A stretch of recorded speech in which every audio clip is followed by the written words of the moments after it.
And I call this meeting to order.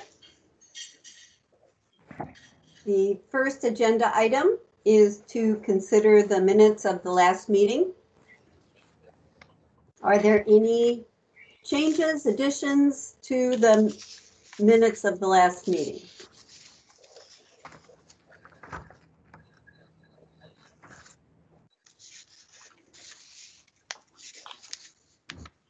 Okay, if there are no changes, do we have a move to accept the minutes?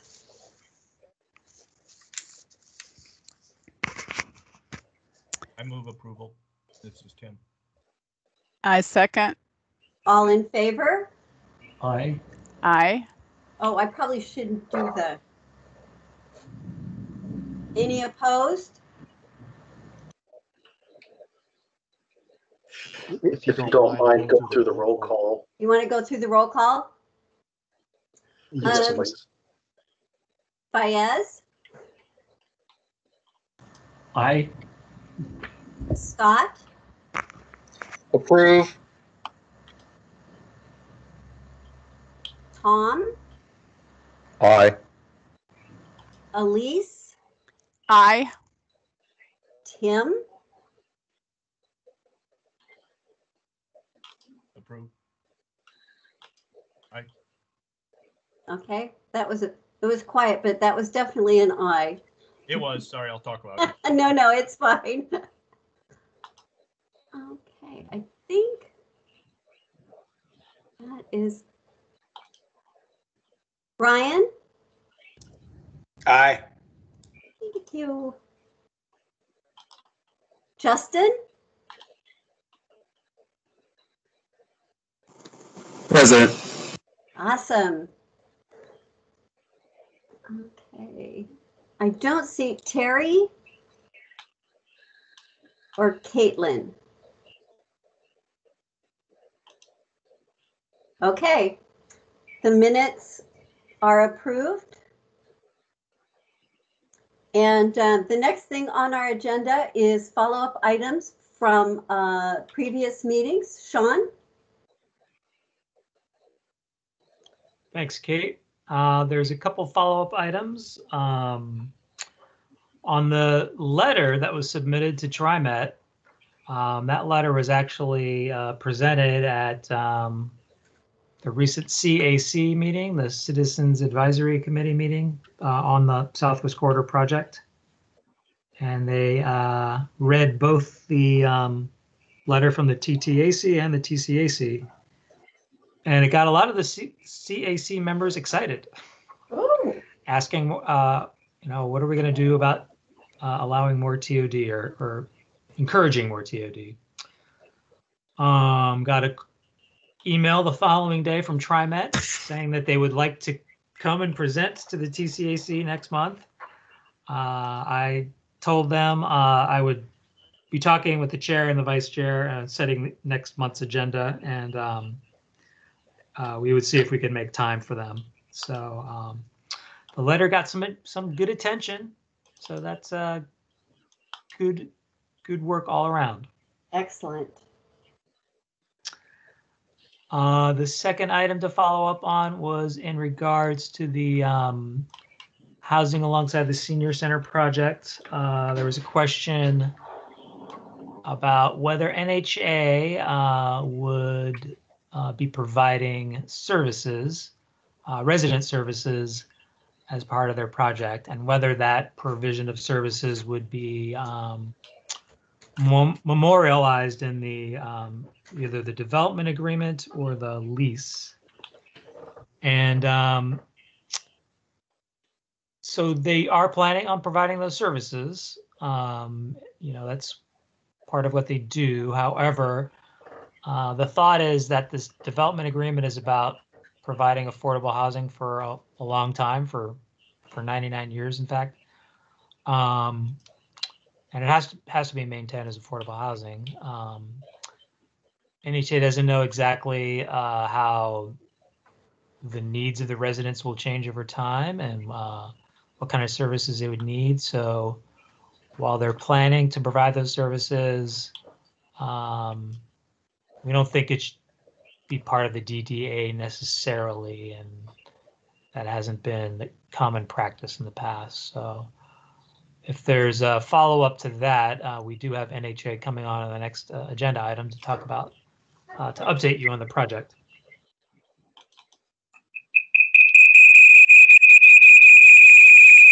Ooh, Don't forget to mute yourself when you're not talking.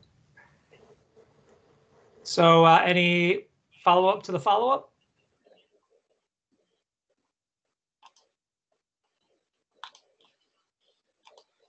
Okay, I think we can move on to the next agenda item.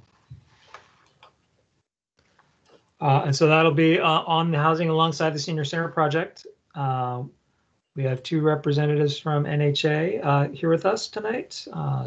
Destin Furdun, who's the Director of Real Estate Development, and Josh Castillo, who is, what's your title, Josh?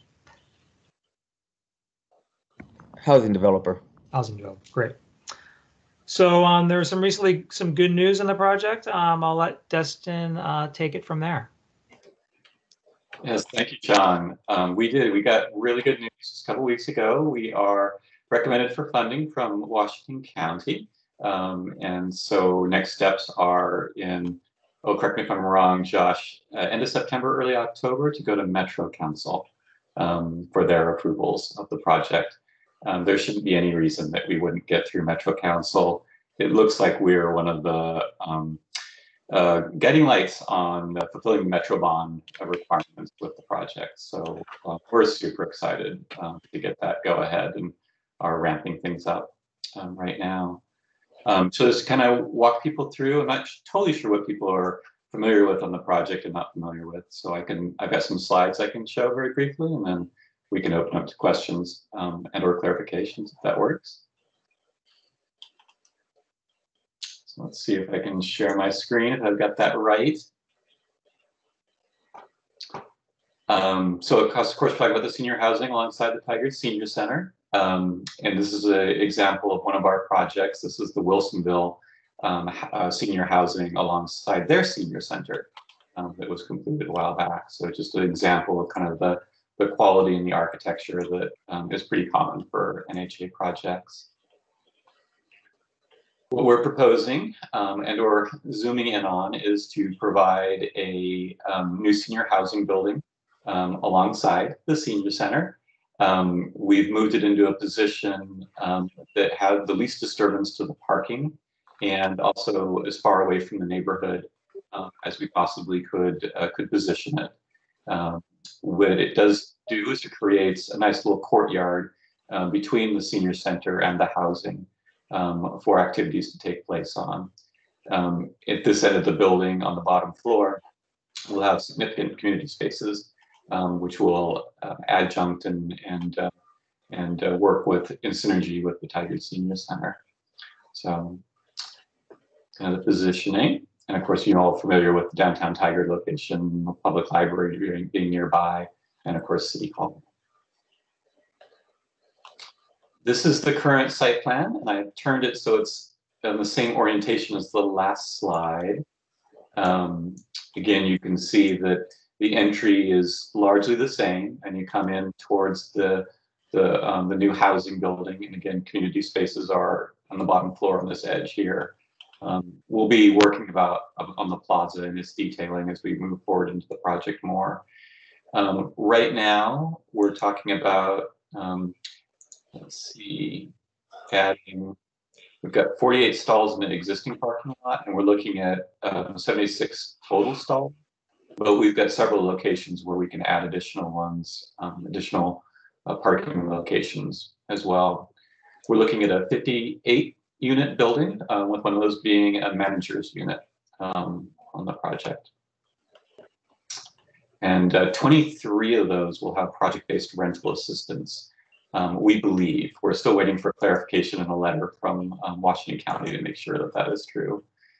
So a very significant amount of project-based rental assistance, which makes sure that nobody in those units pays more than 30% of their income in rent.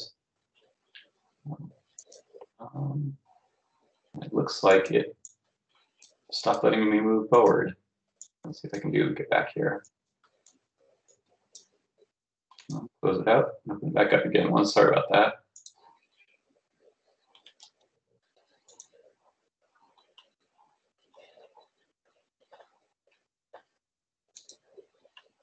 All the wonders of technology.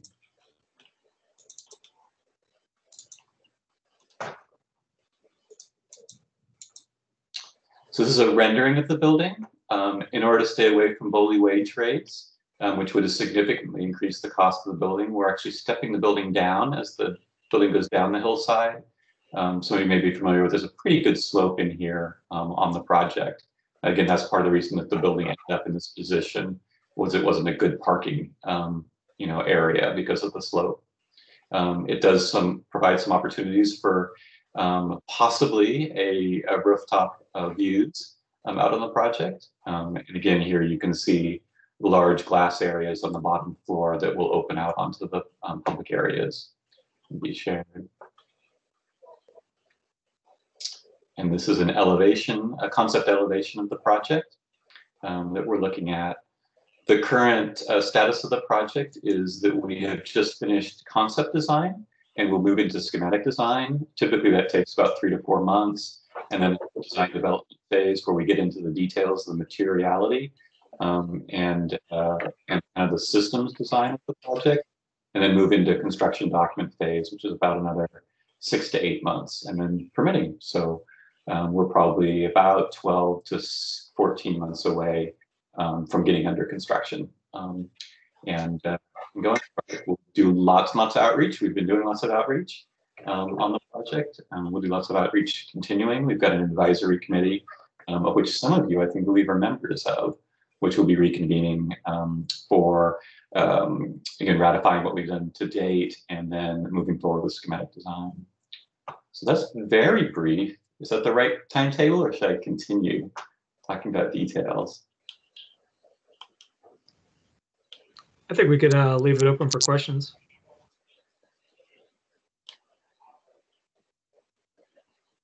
Are there any questions? So this is Kate. I just want to make sure I understood. You're kind of at the schematic stage. So the look of this building might change a little bit, or is this pretty much how it's going to look? So we're in the concept phase. Concept phase, I'm sorry. We're at the end of the concept phase. So we will be moving into a schematic design where we test some of our ideas about the look and feel of the building. It shouldn't change too much. It'd be more about the detailing around and the colors of of the project, and then refining things like the grade, the type of windows that we might be putting into it, things of that nature. But provided that there's no objection from a city council or our outreach efforts, it will probably just keep on refining from where we're at. Dustin, this is Fayez. Hey, Fayez. Hi. Can you explain any sustainable measures? Like, for example, I didn't see any photovoltaic or green roof. Maybe there is on the lower side. Can you elaborate a little bit on what is the intention there? Yeah, so we're hoping to be Earth Advantage Platinum. As you know, but other people might not know, that actually has got a whole menu of sustainability options, all the way from transit-oriented development to density to Energy Star appliances, things of that nature that you can choose from in order to get it. Platinum is their highest sustainability rating. We tend to, as usual and normal, do all LED lighting, again, Energy Star appliances, enhanced insulation systems. Green roofs and photovoltaics are expensive and require us to find sources for them above and beyond the basic affordable housing sources. There are good sources in our community for photovoltaic, and so we will be seeking out those sources, but those will be additional grant applications. Green roofs, again, are a little bit more expensive. You have to upsize the structure of the green roof. And so it has more to do about cash availability than it has necessarily to do with I'll be able to commit to it at this point. Actually, that's what led me to that question, because the weight of the roof really, in general, if it's early in the design or included in the design, is not going to add to the cost. So even in the future, if you find a grant for the green roof and the structure can support it, that will make it a much easier add-on in the future. So we'll certainly be able to, through schematic and part of design development, we can accommodate the depth that would be required for it in the design. But I would definitely say it is a cost add to it, and there aren't as many readily available sources as there are for photovoltaics for paying for it. So it's definitely an upcharge. There's no question about it, in my experience. Okay. Could you talk, sorry, this is Ryan. I was hoping you could talk a little bit about stormwater management on the site.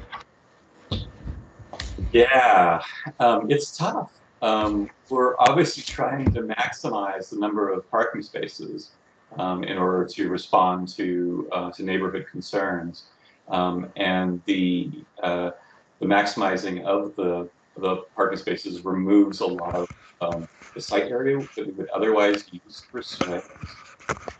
So we're actually showing underground detention at this point. So some small swale areas, but most of the stuff is happening underground in the lower parking lot. And I'm not going to get back to it again. Just realizing. See if I can just slide back into the. This is not a good source for display. Sorry about that. So down in this lower parking lot, there's detention underneath the parking lot, and it'll slowly allow it to seep into the system. So stormwater management on site. Dustin, I have a question. This is Elise Shearer. Hi. Do you have any brown water recycling going on in the facility? We do not. That's another cost item, right? Because you basically have to run a whole separate plumbing system for the brown water recycling. So I do not believe that's going to be within our price availability. We are really pressured to keep these things economical, to provide the most housing units we possibly can for the cost. And you know, we can find grants for photovoltaics. We can try to stretch for green roofs, but brown water is not been anything that I've been able to ever afford. Okay. Thank you. I'm really sorry. I would love to be doing that for sure. Hi, this is Renette. I had a question. Was there any consideration given to adding balconies to any of the units? There was. Balconies are, oh my gosh. I'm trying to say this carefully. I'm going to mess up saying it carefully. So double-edged sword. Thank you, Fayez. They are wonderful to open your doors out onto, but every balcony is another 4 to 6 points of penetration of your building where water can leak in. They are very much exposed to weather all the time in the most extreme way. So they tend to be utilized by residents for storage. And so they can be very ugly in their, in the way that people put their bicycle or their lawn gnome set or their air conditioner or their bike or whatever on it. And so generally when we're trying to provide a building that is going to last in perpetuity, I avoid it unless there's a significant benefit over having large windows on it. The doors on the balconies are also a major leak point. They just have not yet made doors that are as waterproof and water resistant water draining as they have with doors. Doors are notoriously leaky. Okay, thank you. Destin, this is Elise again. I also have a question. Because there's no balconies, and I totally understand the issue with the penetration points, that rooftop green space as well as your ground floor plaza are going to become very important to the seniors for gathering outdoors when they have the opportunity. Absolutely, I totally agree. Yeah, one of the things that really attracted NHA to the project was that, again, synergy with the senior center, that social connection, those indoor and outdoor spaces of volume, the supports and activities that can happen into them. I'm 100% with you. Yep. Thank you. Yeah, we're very excited about the step down. We're very eager to take advantage of that in the building, and also have significant community spaces on the ground floor of the structure.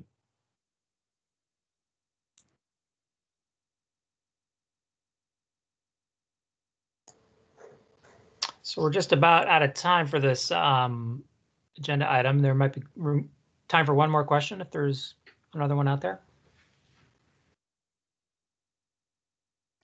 So there is going to be an upcoming open house, online open house. That's requirement of the development agreement. Has that landed on October 1st for sure? Or is it? I think we're landing on October 8th because October 1st has got a fireside chat with the mayor. Is that right? Right. So when we know that date for sure, we'll send out a notice to everyone in the commission. And then the plan is to take the development agreement and the lease to council in November.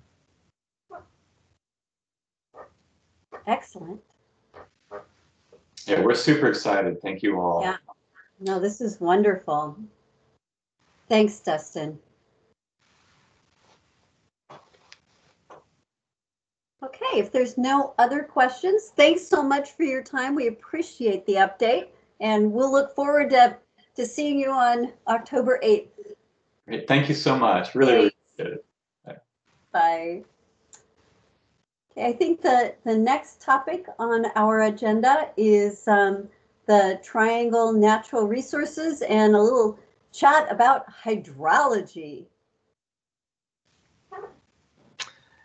Yes, so we have Lori Thea, the city engineer, and Gary Pagenstocker, a planner, who will be talking about it. But we have a video to show. We hope it's gonna work. We've been having some technical difficulties, but we're gonna try to play the video now that kind of summarizes the issues in the triangle.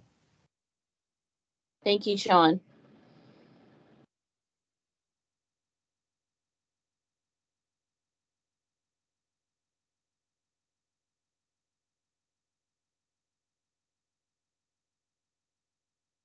Uh-oh.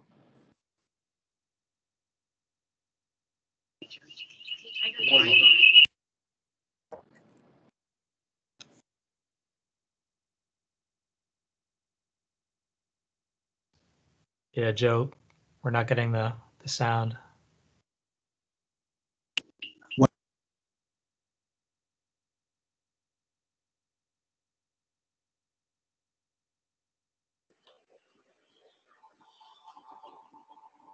There we go.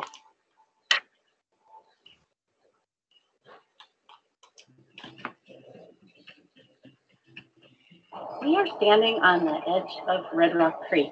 I want to tell you a little bit more about this creek and its past and what we're planning for its future.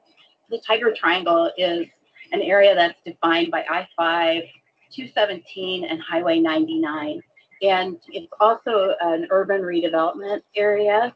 And as part of that, we have to figure out, as we redevelop this area, how are we going to manage stormwater? How are we going to do it in a way that will improve a highly degraded urban creek that will treat the water and make sure the water that's delivered downstream is cleaned from this area, along with providing recreational opportunities to connect with nature. Red Rock Creek has significantly changed over the last 100 years, and that's due to a lot of development that's happened in the area, much of which happened prior to any sort of stormwater regulation. So this creek it's taken a beating over the years, and it's showing the signs of having too much water delivered to it too quickly during stormwater events. In the early days, turn of the century to the 1950s, it was very, very common to cite sanitary lines in creek beds because they were the lowest point in an area. And so what we're seeing now is we're getting so much erosion that even though those sewer pipes were buried very deeply, they're now being exposed. And unfortunately, we're experiencing line breaks. So our overall goal and vision for Red Rock Creek is that not only will it effectively handle rainwater and stormwater that comes to it, but that it can be transformed to the absolute centerpiece and the jewel for the Tigard Triangle Urban Renewal Area. We want to see, as part of this stormwater plan, that we have this beautiful green ribbon that will wrap through the Triangle redevelopment area. It's going to provide, for people living in a highly dense area, access to nature, bridges to cross over the creek and look down and watch the water running. It's turning this area into a high quality place to live, and keeping those kinds of things keep a neighborhood vibrant for many, many decades. And that's our goal.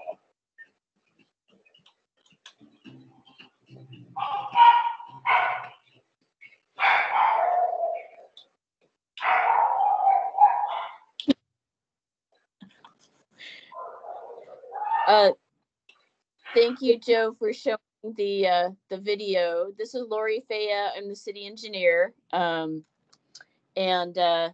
I actually wanted to thank everybody for kind of introducing the topic of stormwater with the discussion about the senior center housing. That was like the perfect intro. Sean asked me to come and talk about stormwater management and about the Tigard Triangle. So I'll focus my discussion on that. I think the video you just saw with our landscape architect, Carla Stetter, really kind of showed some of the issues we have with that creek. It's also similar to issues we have with other creeks in Tigard. And that's kind of why we do stormwater management, why we need it, is because we have those kind of problems. Sean, you could go ahead and go to the next slide. So let me talk a little bit about Stormwater 101, I'll call it, in the Triangle. So why do we need stormwater management? You saw that with the video. Basically, what you see is with development in a watershed, particularly development that's adding pavement and rooftops and compaction of soils and removal of existing trees and shrub layers. When it rains, it's running off of these harder surfaces much quicker than it would have in a more natural setting where the rainwater is taken up by the plants, it's soaked into the ground, and it's very slowly released to the streams. Instead, we're seeing it run off very quickly, lots more water, a lot quicker, but can be highly erosive in our soils and stream channels. And we have a lot of what I call Grand Canyons developed in Tigard. And you saw a few pictures of that in the video. So also stormwater picks up a lot of sediment and pollutants in as it runs along the hard surfaces. That's where you have most of the pollution occurring, is along streets and parking lots. Those are carried into the creek with the stormwater. All of our stormwater runs off and runs straight to the creeks. It does not go to any sort of treatment plant or anything like that. So when that water gets delivered quickly to our creeks, we have a lot of erosion, as you saw some examples of. So erosion in the upper steeper parts of the creeks, and then that dirt that is eroding has to go somewhere. So you get to the flatter parts of the creeks lower below, and it settles out, raises up the creek, and then causes flooding problems. A lot of issues there from development. So that's why we need stormwater management. So let's go to the next slide. So again, why do we have to do it? Well, I just put in there, it's the law. So not only is it the right thing to do, and we've got a lot of issues from urban stormwater runoff, but it is the law. And there's a couple of different areas of that. There's a thing called Oregon drainage law. And that basically is what says that if you develop your property, you have to, and there is, say, a creek or even a ditch across the property, you have to still convey that water from point A to point B across the property, and you can't increase that flow in such a way that you cause a problem to the neighbor on the downhill side of you. There's also the Clean Water Act, which creates a lot of requirements about stormwater management in the water quality side of things, that you can't increase and discharge pollutants into waterways. Part of those requirements are for local municipalities to have what are called municipal stormwater permits. And those have a whole bunch of requirements in them. In the Tualatin River Basin, so urban Washington County, Clean Water Services is the regional stormwater and sanitary sewer agency. And then the cities in Washington County are partners with Clean Water Services. So Clean Water Services has the stormwater permit from Oregon Department of Environmental Quality. The cities have intergovernmental agreements with Clean Water Services that we will implement part of the required practices. So we'll implement requirements for new development, we'll implement maintenance practices, construction practices, things like that, that benefit water quality and also flood management. So that's why I've listed all of these different things here. I'm happy to go into details about those, but that's just kind of the overview of the regulatory side of things, why we have to do stormwater management. So if you go to the next slide, just a little bit more detail. And again, this is very generalized. I mean, if you're really interested, boy, I could send you all kinds of great pages of standards and drawings and all kinds of things. But in general, in urban Washington County, in Tigard, if there is new development or redevelopment that either creates or replaces 1,000 square feet or more of new impervious area, so new pavement, new rooftops, it triggers a number of requirements. So some of those are, from water quality standpoint, so making sure that the stormwater that's delivered to the streams is clean. There's requirements that stormwater from the new development or redevelopment cleans that stormwater through some type of, typically an above ground vegetated facility. So it's things that hopefully are designed well and look like part of the landscaping. You might have seen before things called stormwater swales or planter boxes or rain gardens or ponds.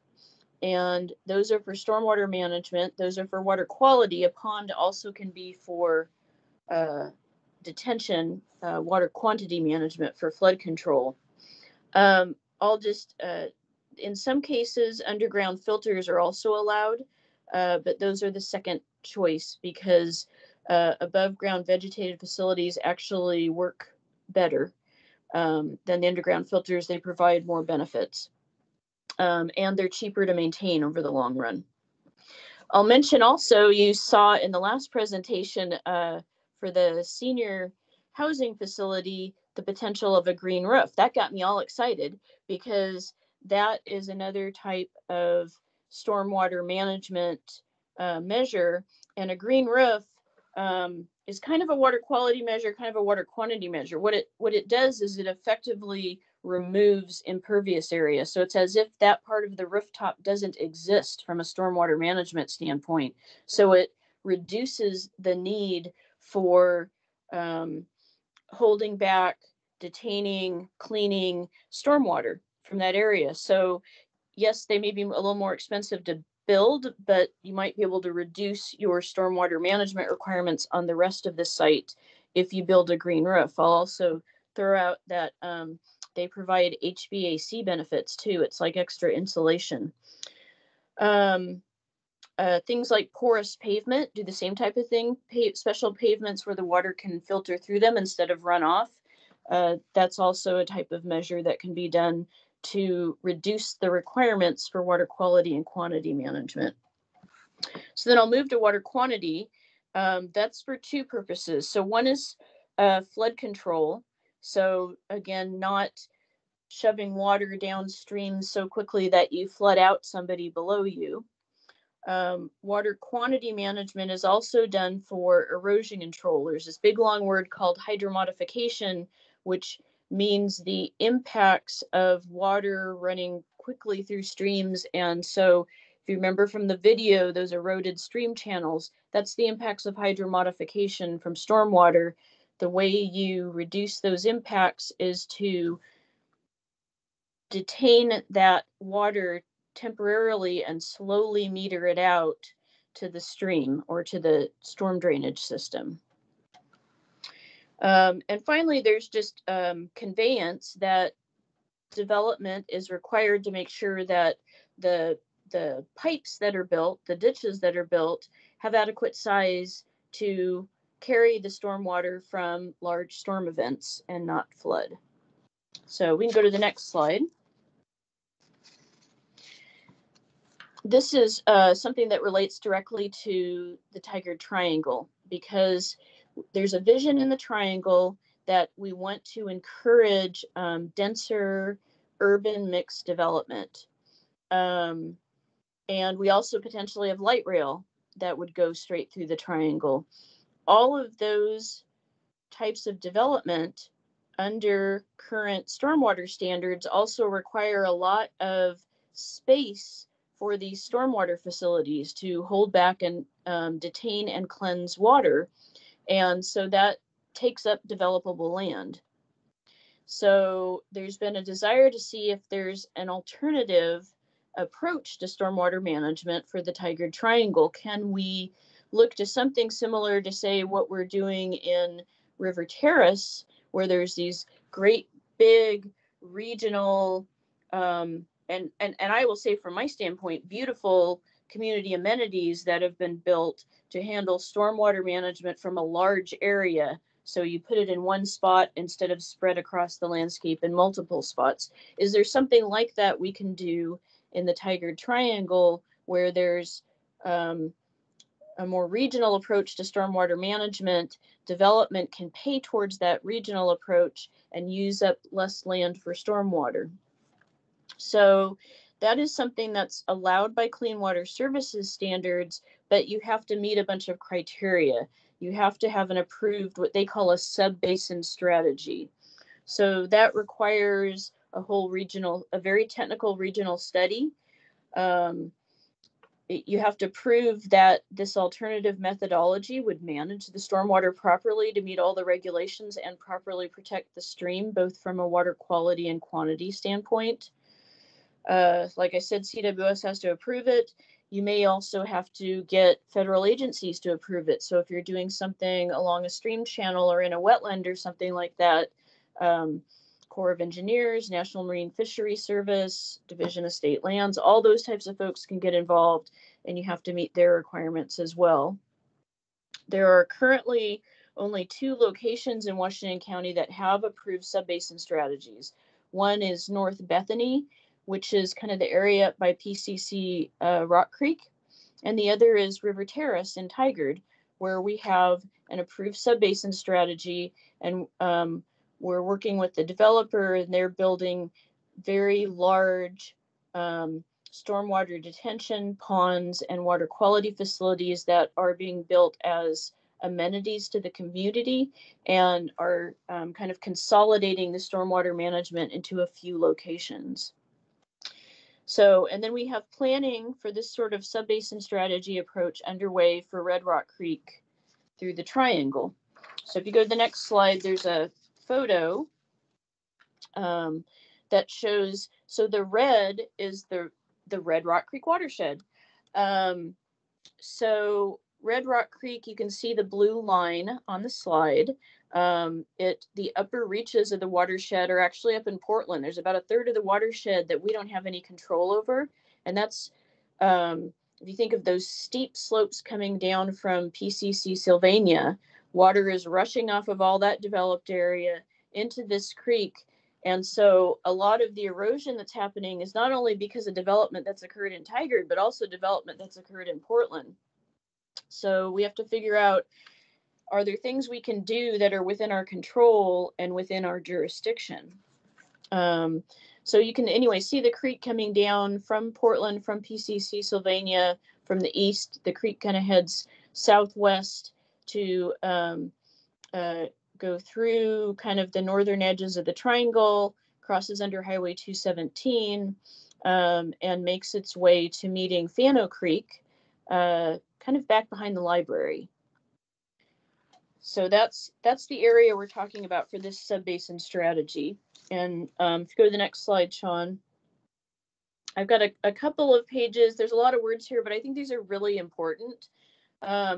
We completed a citywide stormwater master plan, frankly, the first one the city ever had. In 2018, council adopted it. So one of the areas we looked at with the stormwater master plan was the Tigard Triangle and Red Rock Creek. And I pulled from the master plan documents what I think are some of the key findings that are very, very relevant. So the first bullet just is mentioning that the Tigard Triangle is in the Red Rock Creek Basin and that there is a whole lot of pavement that drains into that poor little creek and has really made it very flashy. A lot of flashy stormwater runs through there and has eroded a lot. The second bullet is just noting that how quickly the stormwater runs off of all that pavement and all those steep slopes into that creek, and that the creek has been known to rise 8 feet in 15 minutes. I mean, that is quick. That is scary, actually. And these flows are constricted into a very narrow area because a lot of development, like if you think of the theater in the middle of the Tigard Triangle, there's been a lot of old development that occurred that really pushed the edge of their pavement way to the edge of the creek, and the creek has only a very narrow area to carry the flow. That constriction is also what's causing us erosion and flooding concerns. Next slide.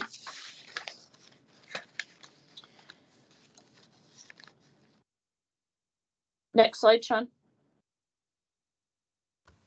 It's not advancing anymore. Oh, good. It's given up on me.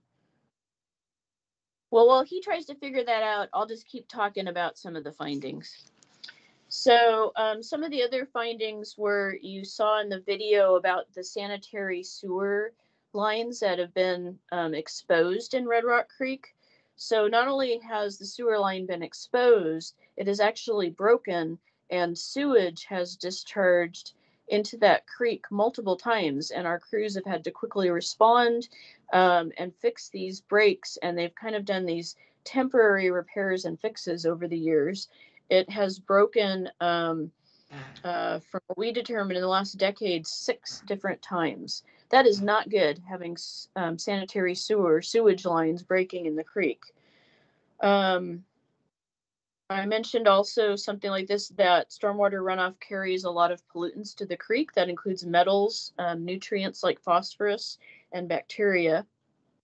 The master plan identified about $14 million in improvements to restore and enhance the creek such that it can accommodate the flows now and in the future, and be more of a beneficial resource to the city. Funding for that would be expected to come from Tigard utility ratepayers. Council did approve last December a stormwater monthly rate increase, but that has been delayed because of COVID. They delayed all of the utility rate increases, but presuming that that rate increase does occur, that's one of the big things that would help pay for this.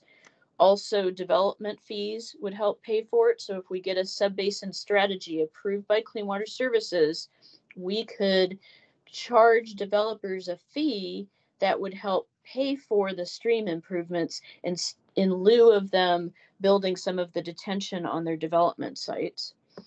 Also, some of the urban renewal funds have been targeted to help manage the creek as well.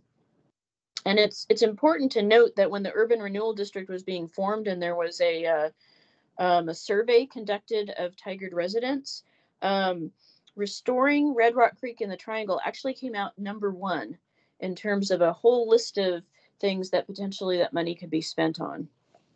So I was surprised and impressed by that. So let's see if we can go to the next slide.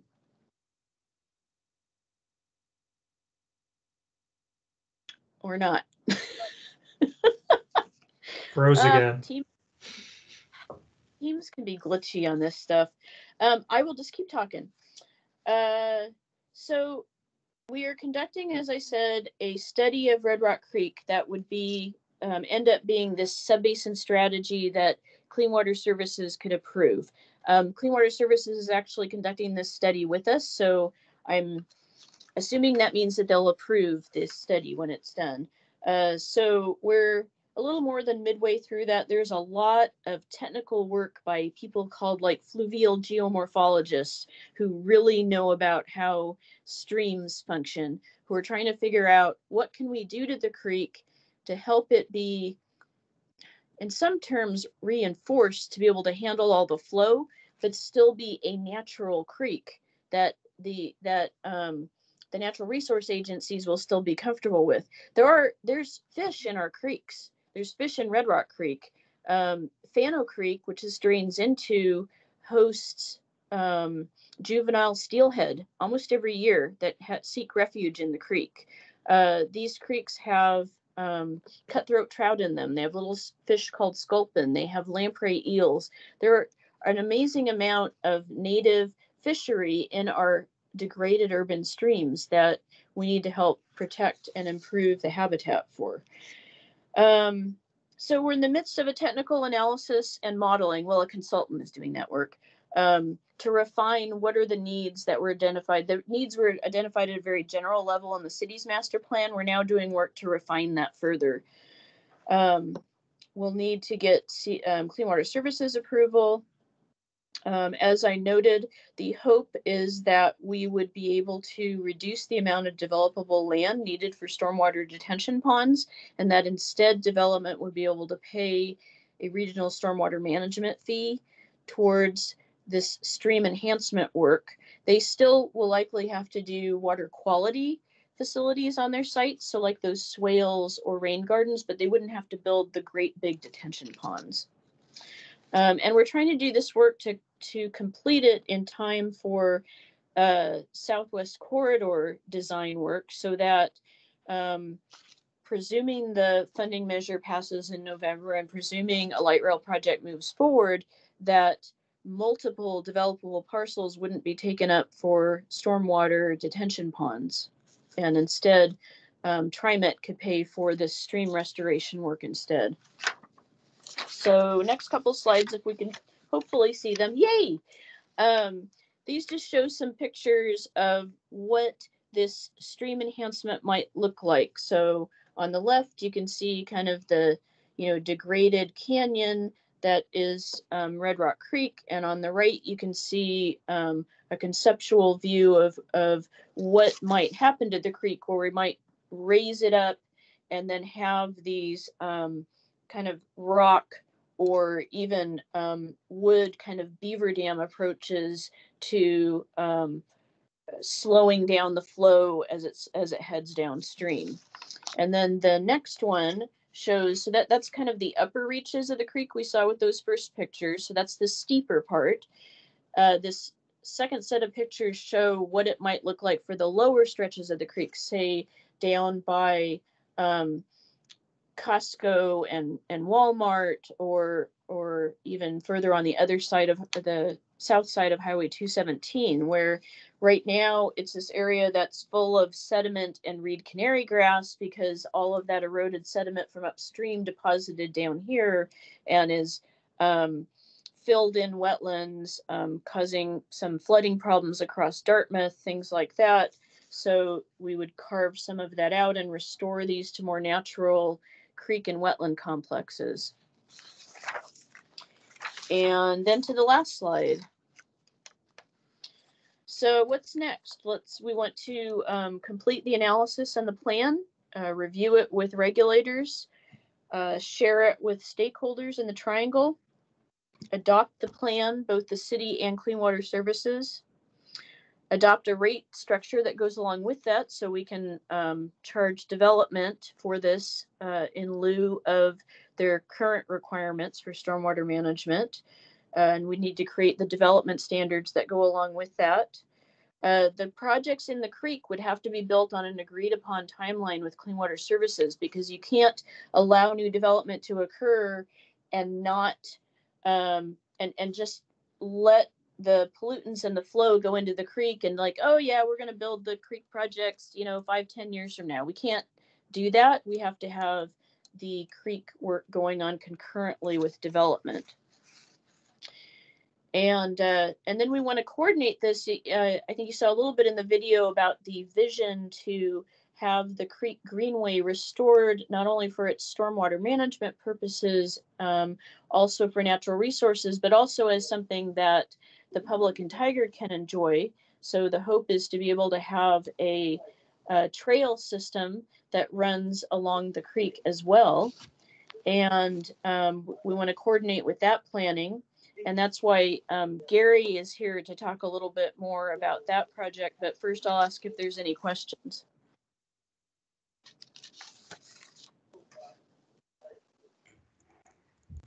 Hi, Lori. This is Elise Shearer. Mm-hmm. Yep. Hi, Elise. I have a question. Has anybody, I know obviously PCC would be an interested stakeholder potentially. Has anybody approached PCC about asking for participation upstream to control some of the water runoff as part of their environmental classes and construction classes that they teach? We have not done that because it's outside of our jurisdiction and it's outside of Clean Water Services boundary. We talked about it when we in Clean Water Services were scoping the project. There is potential they could do something. I will say my past experience with educational institutions is they're usually like, yeah, that sounds really great. Are you going to give us a bunch of money? And I would rather we spend our money on the creek in Tigard than on giving it to PCC in Portland. I agree. It would be nice to see Portland do some improvements in what as well, and we will engage them with the results of this plan and see if there's some interest from Portland Bureau of Environmental Services of engaging on things. But we need to conduct this plan with the presumption that they don't do anything. And what do we need to do in that case? Because we have to plan for kind of the worst case scenario.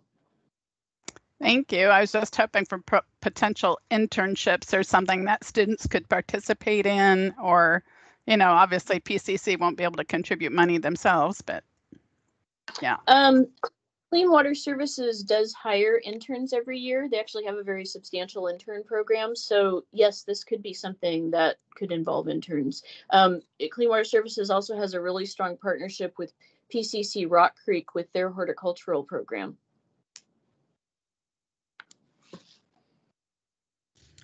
Hey, Lori, this is Ryan. I really appreciate your presentation. Super informative, and really excited to know that this level of details being,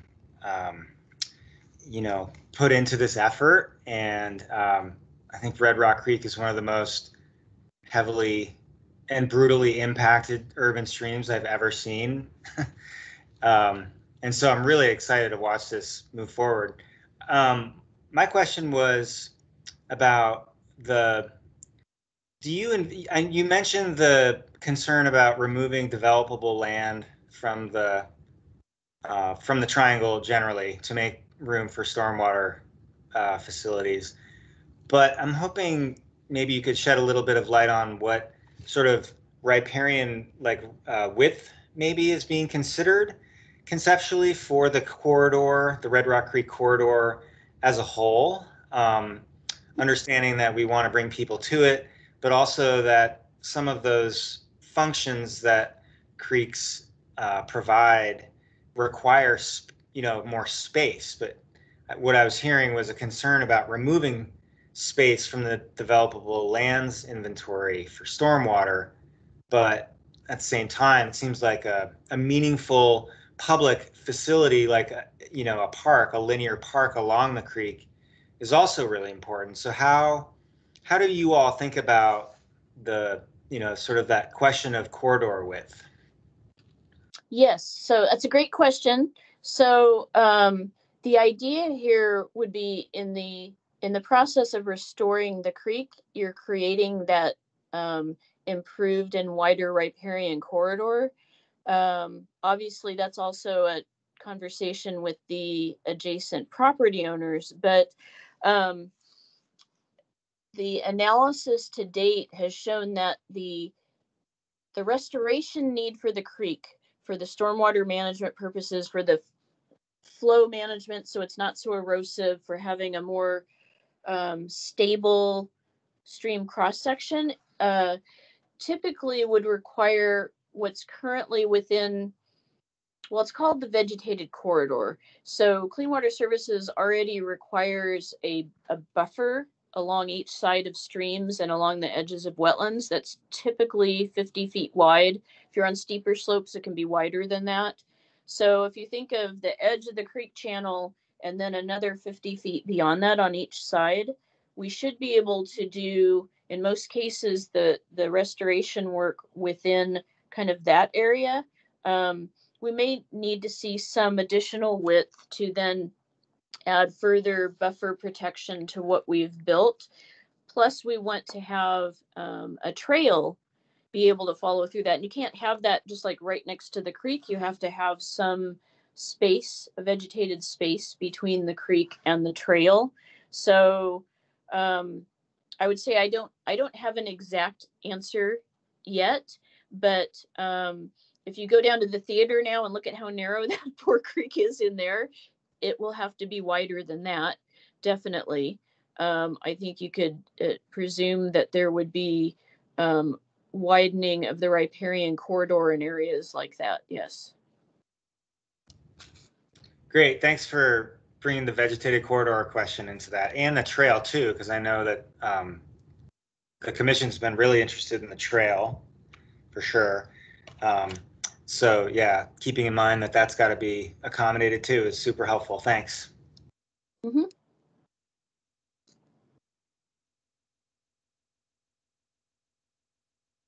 this be a good time to bring Gary in to talk about the trail project?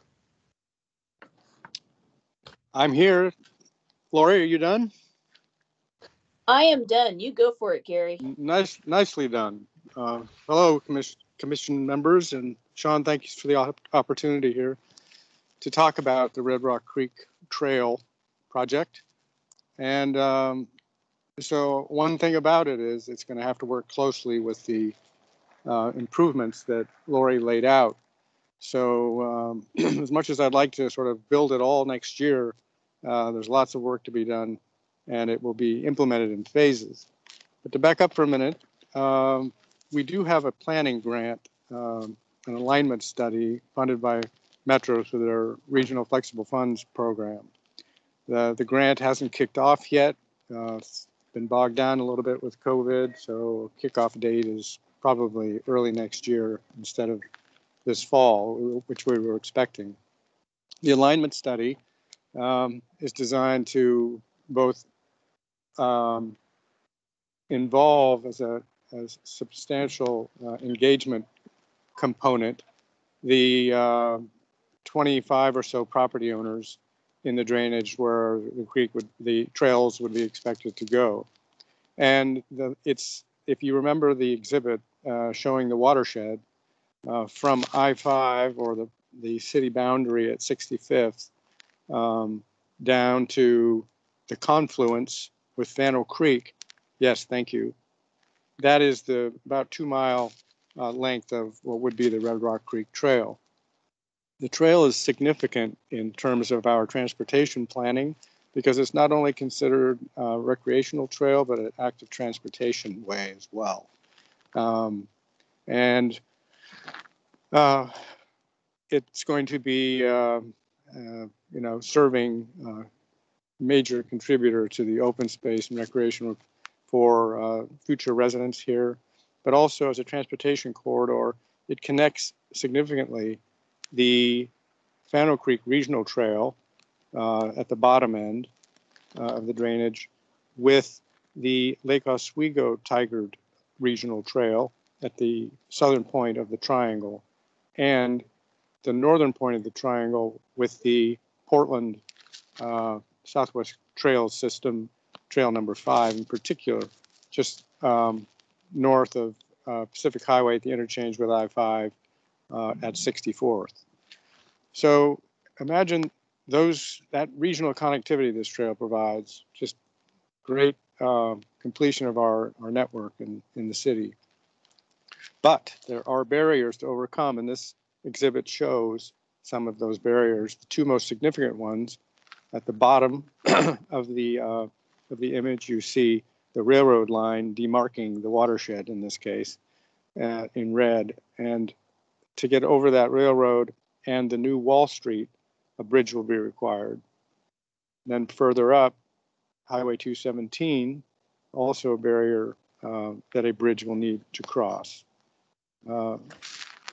Those are the main barriers, but within the triangle itself, there is the Red Rock Creek Trail is conceptually included in the transportation network map in the Tigard planning district. However, south of 217, within what's called the Hunsinger Core area, where you see Hunsinger Road sort of bisecting, there is no plan that includes the trail there in any of our documents. But soon it will be included altogether in both the Parks Master Plan update and the Transportation System Plan update. And the grant, the RFFA grant for the alignment study will identify the more precise route that it will take. Conceptually, we show it north of the creek for most of its length to avoid crossings. But as you know, there are road crossings of the creek, and there will be times when just pedestrian crossings of the creek will probably occur too. Also, the light rail, if it happens, crosses the creek 3 times as it goes down through here. Once the rail goes over the top of it, just west of 68th, and then it goes over it at it. Hopefully, the bridge will carry it with the light rail over 217, and then again the light rail goes over it at the bottom of the image there when it's next to the freight rail. So that project will create opportunities for this trail to be implemented, principally in the bridge, the mixed-use path over 217, which will connect both the Elmhurst station with the downtown station. It's about a 3,500 lineal foot elevated structure. And the railroad bridge at the bottom is a bridge that is undergoing design development right now as a private and public partnership with DBG, the developer that is developing the affordable housing on what was known as the Fields property next to Hunsinger and Wall Street. So that's a lot, and maybe I'll just pause there and see if there are any questions about that.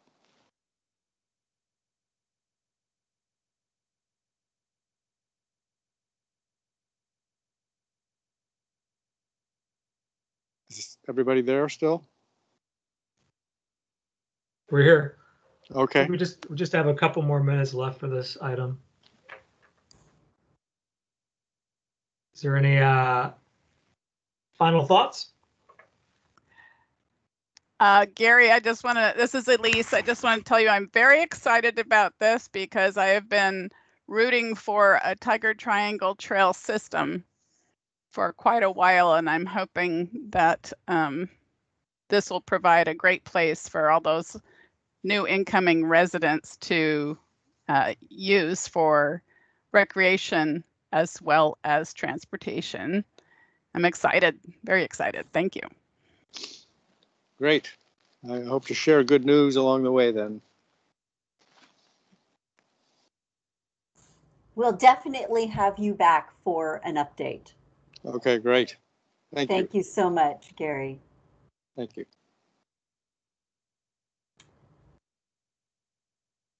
Okay, I think the next item on our agenda is City Center Futures. And Sean, you want to talk a little bit about the proposed amendment? Sure. Not going to spend as much time as we had on the agenda, just because we were supposed to have a draft document to take a look at, but it's fallen behind. So hopefully we'll send that out for next month's meeting. But what I did want to talk about is we did go to the board last month to talk about the initial findings of the City Center Future Project, which found that continuing the City Center District within its current boundaries was the preferred route if we want to extend the life of the district and do some more projects in the city center. So that requires a substantial amendment to the plan, it's called. And we did one of those back in 2017 to add, it was about 30 acres to the existing district. And that was an attempt to get the 22 million that we had originally projected, but had fallen behind because of the Great Recession of 2007. So the substantial amendment in Tigard requires a vote of the people, and that would add to the maximum indebtedness of the plan. And we're currently taking a look at some options of some new potential projects and potential costs for those that would get our heads around, how much additional maximum indebtedness do we need. It's possible to go for 20%, going through just the normal procedures of urban renewal plans.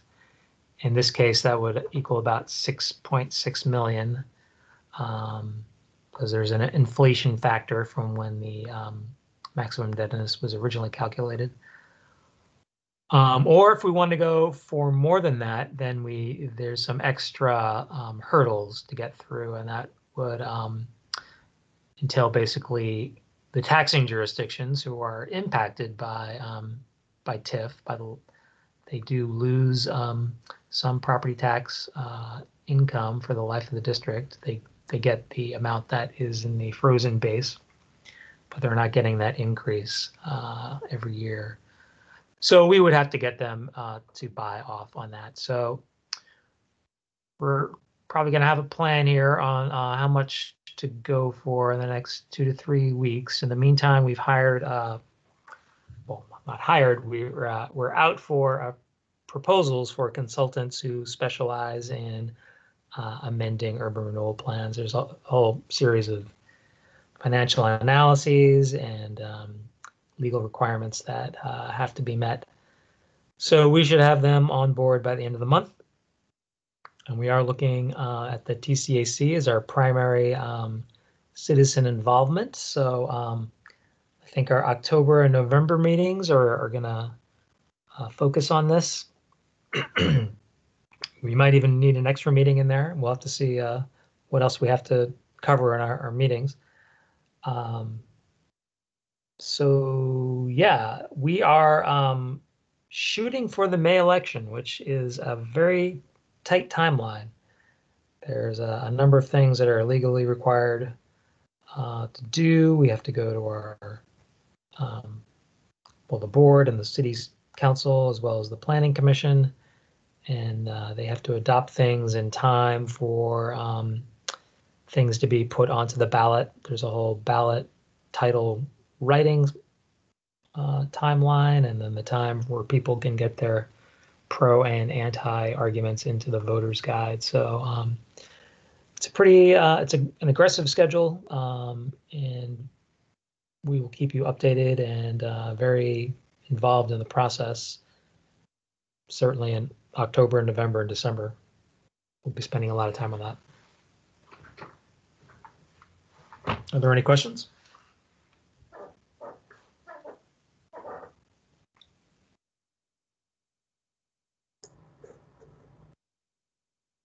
Doesn't sound like there's questions. Okay.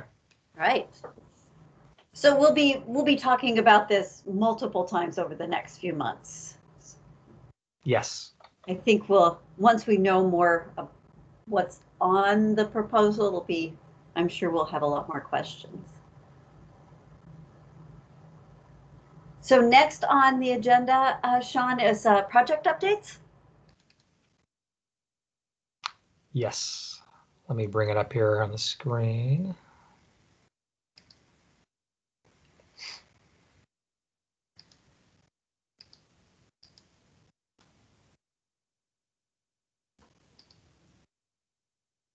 Trying to make there we go. It's more visible. So yeah, I won't go through every one of these, but I'll hit the highlight. I don't know if anybody else is seeing your screen. I'm not seeing your screen. Okay. Nope, can't either. Okay, thanks. Okay, let me try one more thing here.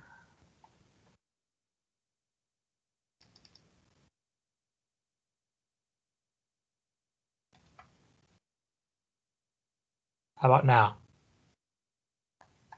Nope. All right, well then I'll just I'll wing it. So Main Street at Fano, I think I talked about this last meeting, but they did submit their preliminary finance plans. We just got word today that the building permits are just about issued. They had a couple of structural engineering questions that had to be answered, and they answered them. So those are on the way. Universal Plaza, we have this design advisory, and we're not even calling it a group anymore. Design advisory, or no, not a group. It's kind of anybody who wants to be on it can be on it and participate. And we are likely going to be having our first meeting in October. We had been shooting for the end of September, but it looks like October now.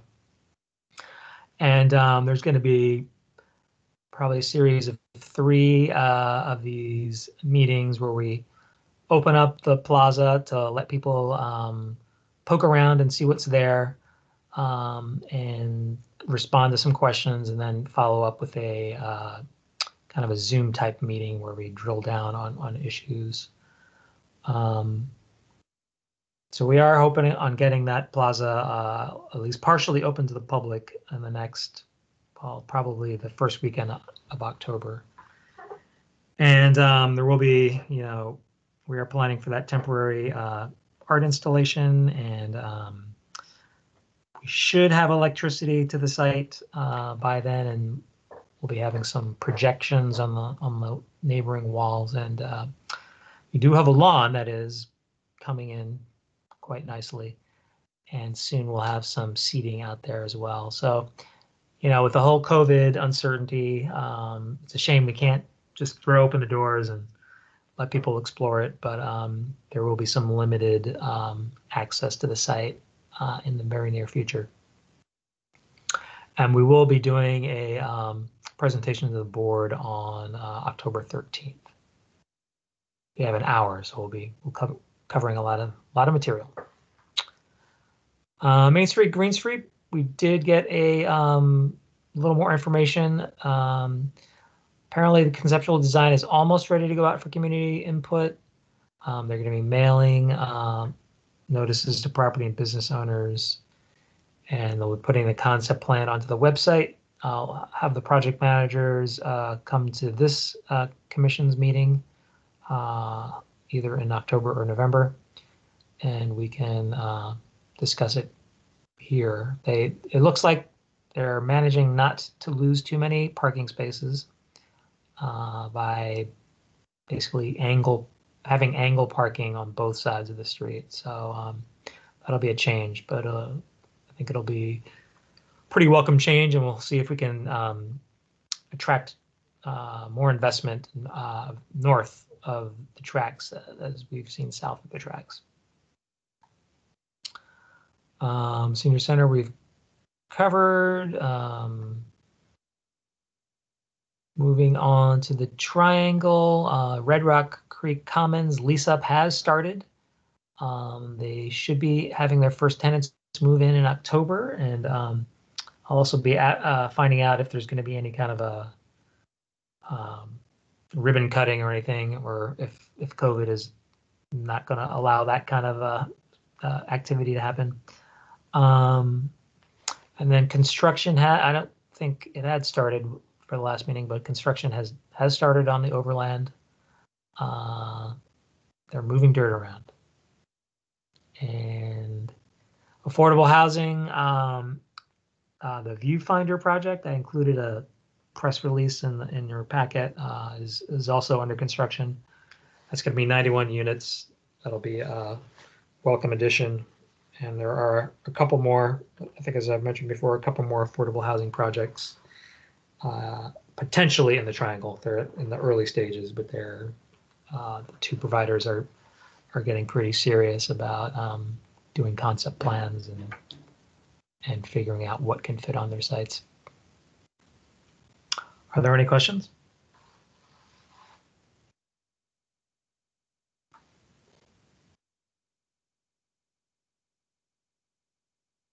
Okay, I think we can move on.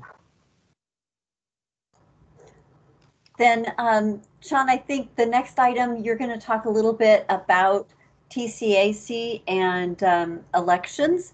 As you know, in January, we will start new terms.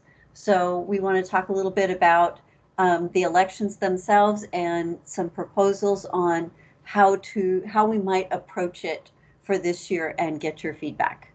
So Sean, do you want to kick this off? Well, I was actually going to do the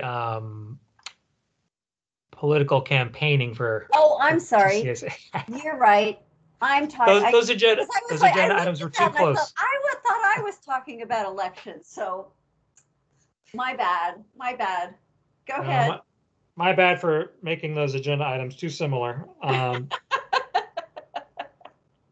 So yeah, we will talk about the TCAC elections next item, but this item is about, and some of you have had this presentation before, but we do have a lot of new commissioners. But it's just a reminder that actually, even though you're a volunteer on a board and commission, not getting paid, you are still considered a public employee for some Oregon laws. And that includes restrictions on political campaigning.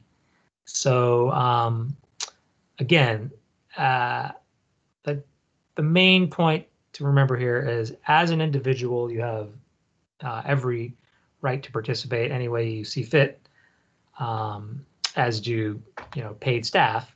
But the restriction comes in on doing it on company time, or in your case on volunteer board time.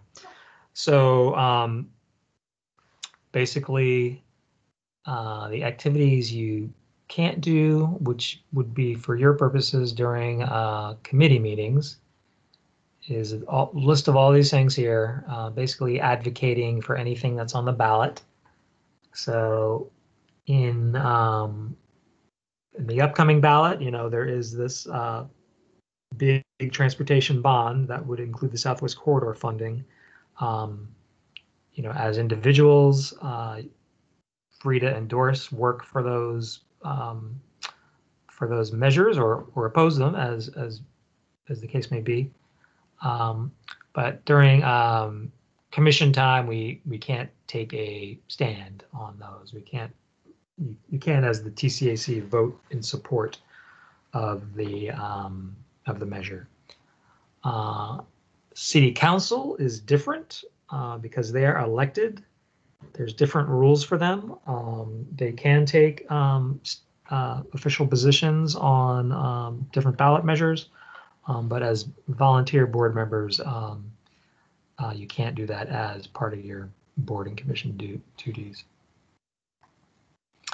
And the allowed activities are, pretty much anything that's not on board and commission time. And I've gotten a further read that say in those, the voter guides where, you can participate in supporting or opposing different measures and have your name signed, that apparently you can identify yourself as a member of the TCAC, but you just can't, the TCAC can't take an official endorsement or represent that they support it in your official capacity. So as an identifier, you could say, just list after your name, member TCAC, but you can't represent that the TCAC supports such things. So, let's go past this coming election, looking forward to the May election where we have the substantial amendment. While we're working on that, before it goes on the ballot, we can spend a lot of time talking and supporting or opposing different things to go on that in that substantial amendment.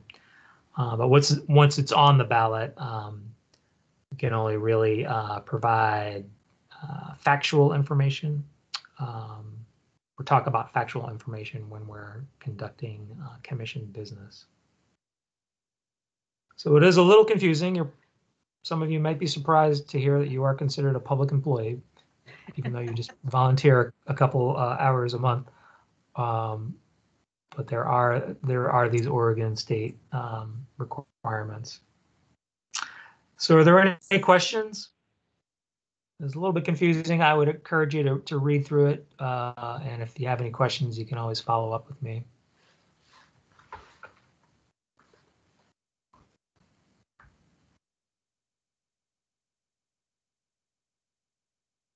Okay, if there's no questions, we can talk about the more exciting elections in some way, the TCAC leadership elections that'll be coming up soon. Thank you. So as all of you know, we usually transition over to a new chair and vice chair as part of our January meeting. So based on kind of how this has been done over the last couple of years, Tom and Sean and I, based on some of the input that we have received, talked about how we might move forward to make the process of nominations and elections go a little bit less awkwardly as they might have done in the past. So what we would like to propose is a sort of nomination committee, in this case made up of two people. Neither Tom nor I will be standing for elections next year. I have very much enjoyed being the chair, but after 4 years, I think that it is time to give others an opportunity. So I will not be standing for election this year, and Tom has indicated that he also, while enjoying this very much, has agreed that it's time to give other people opportunity. So what we would like to propose and get your input on is that over the next few months, we usually open nominations in our December meeting and then close them at in our January meeting before we vote. But what we would like to propose is that anyone that is interested in either the vice chair or the chair position, or anyone that would like to nominate someone, is that you do it to either Tom or myself or both of us. And when we'll begin in just prior to our December meeting, and then through December and until our January meeting, you're very welcome to make those nominations, and then we'll leave open the possibility of any last minute nominations in January of maybe new people that are coming on, and then hold our elections.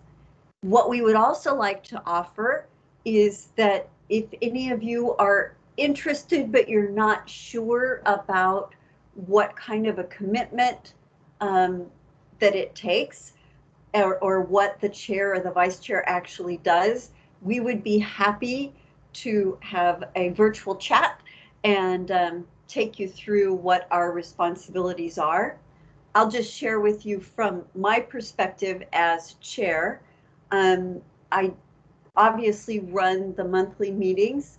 The vice chair, Sean, and I meet in between monthly meetings to set the agenda for the next meeting. I also keep a running 12-month agenda, as well as a list of items that people have indicated they would like to cover over the course of that year. So I do maintain that. Usually the chair writes at least the preliminary version of the annual report, which is due the 1st of December. I also have been writing the various letters, at least the preliminary versions of those letters to get us started. So there is some writing involved in doing this. There is a sort of working the agenda and the slides for our yearly meeting with the TCDA board.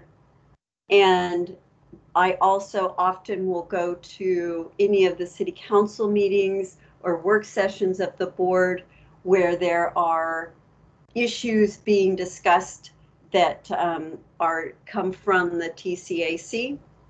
So I'm available for any questions that they might have. So it's not a huge amount of time, but it is more than just the monthly meeting. And typically the vice chair also participates in the agenda setting. If the chair is not available, takes over running the meeting, and really works as a partner and a sounding board for the chair.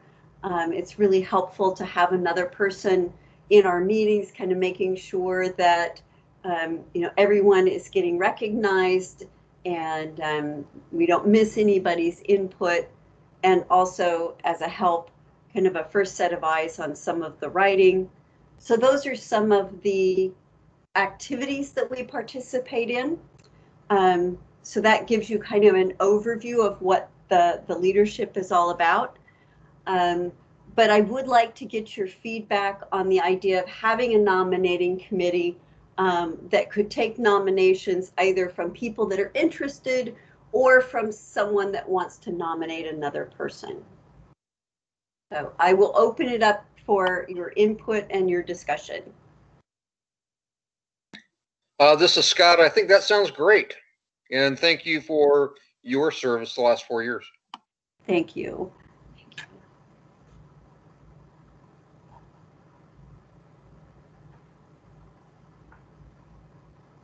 I see a couple of hands up, Ryan and Renette. I'm sorry, I didn't quite catch that. Ryan, you have your hand up. Oh, yep.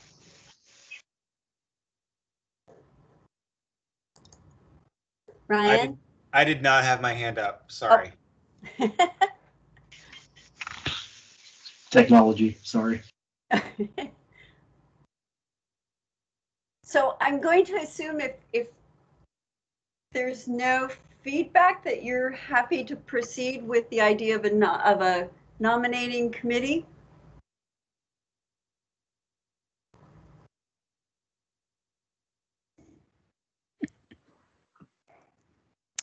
That sounds like a good idea to me. Okay, let's leave it here. If you have any thoughts, please feel free to just reach out to me with your thoughts. We can either have a chat or you can email me or whatever works. But over the next month, if you want to think about it, and if you have other suggestions on a better way to handle it, I am perfectly open to that. I think that Sean and Tom are as well. We just want to try to make this as smooth and easy as possible, while encouraging anyone that is interested in possibly being the chair or vice chair, giving them that opportunity. So if you have any comments, any questions, any input, please don't hesitate to reach out to me.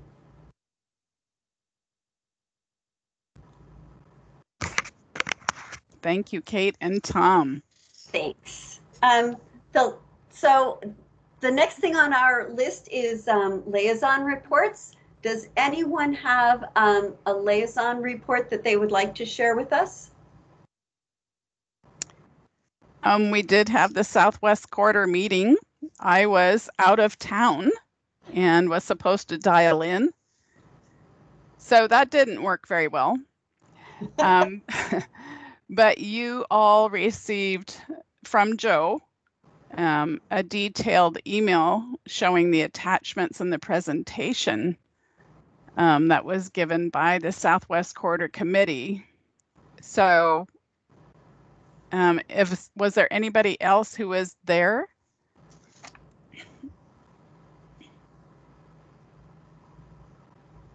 No? Sean, were you there at all? No, but I did get a report from Lauren Scott, and that's where she mentioned the TCAC and TTAC letters were read at the meeting, and the CAC members got excited about TOD. Yes. Yeah, and then they are still advocating for increasing the amount of TOD on the Hall Boulevard station and undergrounding as much of the stormwater as possible under the facility that they're going to be building behind it. So, and again, the relocation thing is still up in the air. Isn't that correct, Councillor Goodhouse, for the station? Relocation of the station the in negotiation with the city, the relocation of the actual station. That's still in negotiation, isn't it? Yeah, we're still trying to work out how the Hall station, if that's which one you're talking about, how that's going to be and what's going to happen there. Right. And we're still talking on the rest of them as well, but we're really still trying to figure out the Hall station, what that's going to look like, what's going to be there. Yeah. We're trying to get progress, but the letter helped. I think that definitely helped. I think us being there and with the TCAC and the TTAC sending letters just shows, any more we can do and keep doing just puts the pressure on TriMet. Yeah. And then those are not being fully cooperative, so it's getting a little frustrating. Yeah. And also we are impacted as a city with 5 stations going through our city all the way from the Tigard Triangle down to Bridgeport. So that's a big impact to our little city. Yeah. Oh yeah.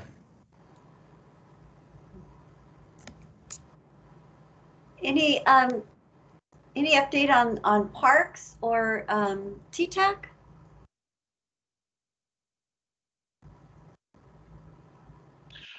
I'll have the video to the last TTAC meeting posted. Hopefully tomorrow, but if not, it'll be early next week, and I'll share the link. Great, thanks, Joe. On TTAC, there was a discussion, and a lot of people may be aware of it or seen, with the Fountain Creek Trail that goes underneath Shoals Ferry. When it rains, that can flood over that trail. So there's discussion. There's been a lot of outreach on talks about doing a crossing over top of Shoals for when that does flood. So there is talks about doing some kind of a singled crossing there. So there was a bit of a presentation on that. Still haven't figured out what exactly the single will be, if it will be a flashing yellow or solid red or something like that. But there's talks on getting that hopefully soon, some kind of a single crossing over the top. That way people can still use that trail and not and can safely cross Shoals Ferry.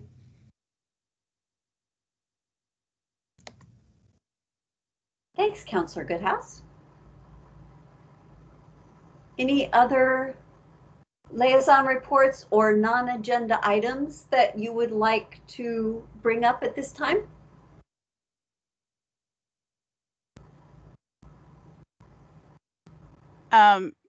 Kate, there is that at the end of this month, there's going to be an essential needs collection again, and I believe it's going to be held downtown near the fire station by the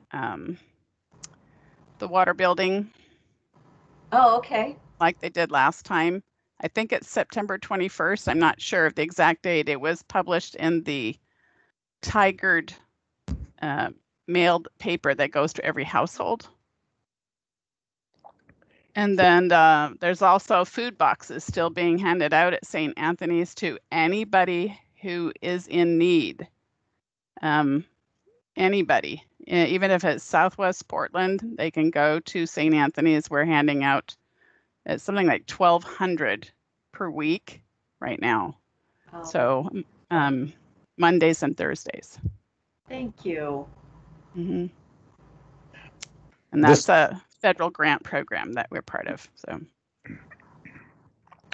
this is Tom. I believe that the essential needs collection is going to be on Saturday, September 26th at the Public Works Yard, which is where Elise described, right next to the fire station on Burnham Street.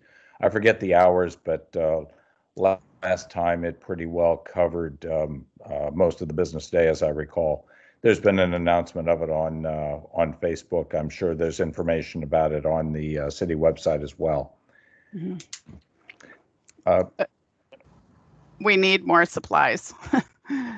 There weren't very many things turned in last month, and so we need more people to donate items this month if possible. Thank you. Mm-hmm.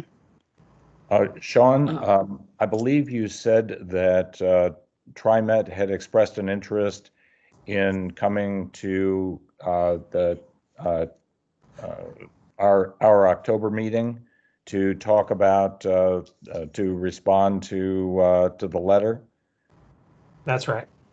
I don't know how quickly their calendar fills up, but it strikes me that it might not be a bad idea if we get a sense of the commission now as to whether there is interest in that kind of presentation at the October meeting.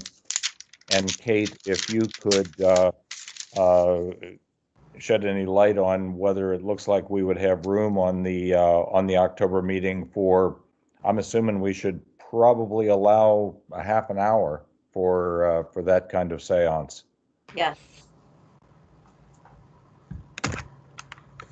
While people talk, let me just double check. Okay. It does seem to me that if we've got their attention, even though a lot obviously is going to hinge on the outcome of the election in early November, still it might not be a bad idea to try to capitalize on that newfound attention.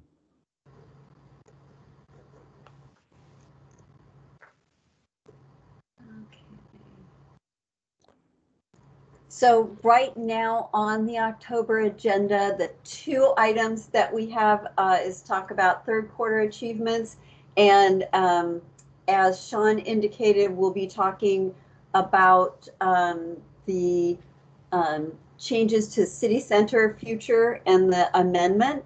So I do think that there is room on the agenda to get TriMet and Metro in. If the rest of the commission is interested, we'll definitely add that to the October agenda.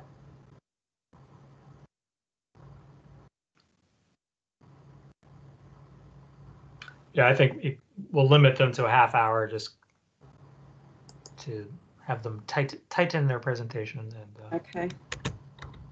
Is everyone interested in doing that? I know that we have talked about it in previous meetings. I assume that everyone would like to be able to hear what their plans are. Yeah, I'd agree. That sounds good. Okay. Yes, very interested. Thank you. Yeah, I would definitely be interested in hearing more about sort of like the design report that was sent out was really in depth and had a great level of detail and was super helpful to read. But if they're going to come and basically just sort of present a summarized version of that, I'm not sure that would be the best use of our time. What might be more useful could be something where they're talking about some of the challenges they see going forward, you know, assuming that the funding comes through, which is obviously a really big assumption at this point. But maybe just sort of focusing on the Tigard portion of the project and some of the concerns that we've raised previously about, you know, the Hall Street Station, for example, and its design and function and all connection to downtown and all that. But maybe just more focused on things that are really, really particularly relevant to the commission in the decisions that we'll be needing to address, you know, moving forward if the funding measure is successful and the project moves forward. Good point, Ryan. yeah, I agree with that, because they would probably, if there was their choice, they would just talk about the conceptual design report. I think we'll say they can come if they talk about issues in the letter. Mm-hmm. Thank you, Ryan, for suggesting that. I didn't want to say anything. I figured it better come from you guys. Okay, I put it on our agenda, working agenda for next month.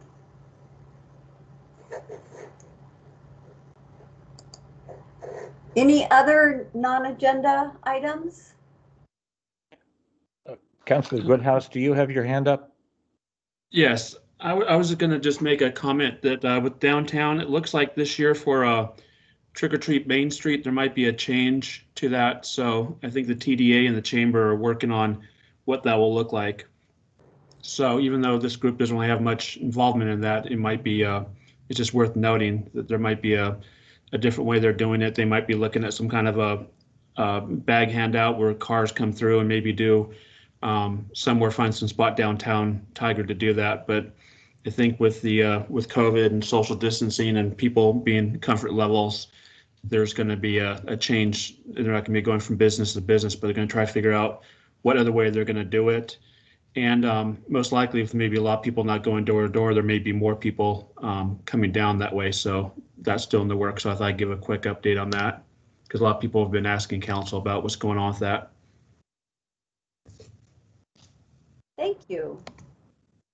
I have just one quick other item related to next year. There are a number of you whose terms are ending at the end of this calendar year. So we'll be doing interviews in November, and we'll have a date set if you are interested in reapplying, and I hope that all of you do.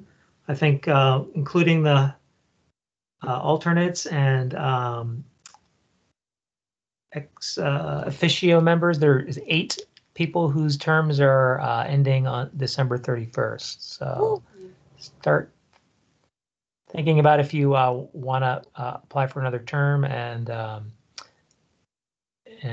be re-interviewed and reappointed. So that'll start in November? The interviews, Yes, we're yeah, I looking think at that, oh, go ahead. the week before Thanksgiving. Okay.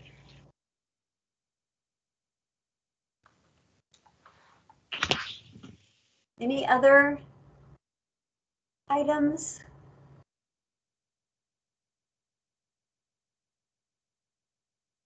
All right, then I will close this meeting. Again, if anyone is interested in chatting about leadership for the TCAC, please reach out to me. And otherwise, we will see you all next month. Thank you so much for your time.